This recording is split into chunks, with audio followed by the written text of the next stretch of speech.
Wake up! Huh? What's going on? Who are you? Did I fall asleep? Where are we and where did you come from? Why do you have so many questions? Sir, you got the wrong one today. I ain't no Greg Hand email. Whoa. I am the great Saint Augustine of Hippo, the patron saint of brewers. Oh, word. Well, what the turn up, Dan? Pass me a cold one. No, you insolent fool. Like a conversation. The patron saint of conversation, you simpleton.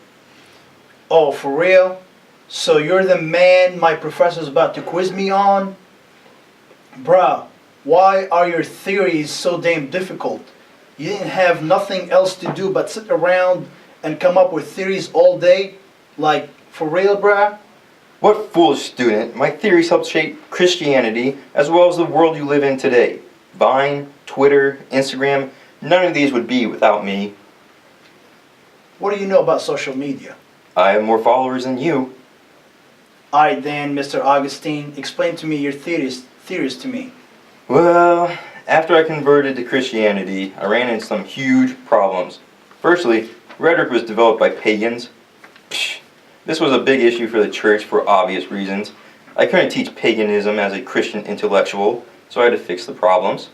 Like my friend Plato, I strive to find the true art of rhetoric, and in my case of truth, the Christian scripture. Another problem was expressing the inexpressible. So the main concern with rhetoric and God is that rhetoric is finite and God is infinite. You can't possibly explain an infinite being with finite words and expressions.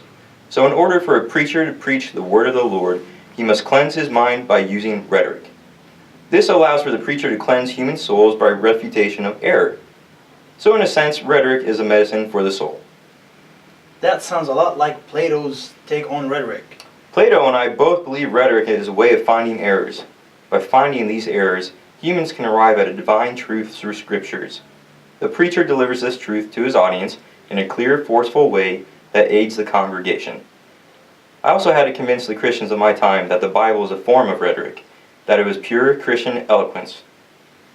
Wow, you did all that? I'm also a published author. What book you write? I actually wrote The Christian Doctrine, De Doctrina Christiana. It's a famous book on rhetoric and a guide to preaching. You should read it sometime. Yeah, I'll do that anytime soon. What about you tell me about it?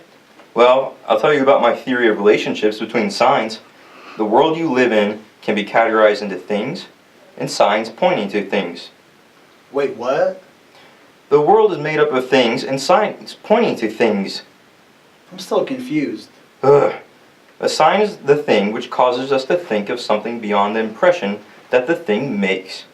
Words and physical objects can all be signs. So, if words are signs and physical objects are signs, then what are words on physical objects? A sign, fool. For example, you have a church in the middle of a forest. Why would be a church in the middle of the forest? Psh. Okay, never mind. You have a rock and a tree in a biblical story. The rock and tree are represented by the words rock and tree. But the rock can also have spiritual meaning Like Jesus. Let me finish. But yes, that wasn't terrible now, was it? No, I guess not. Thanks, Mr. Augustine. It's St. Augustine, but anytime. Don't forget to follow me on Twitter at St. Augustine's Rhetoric for your daily rhetoric needs. Bruh, who are you talking to?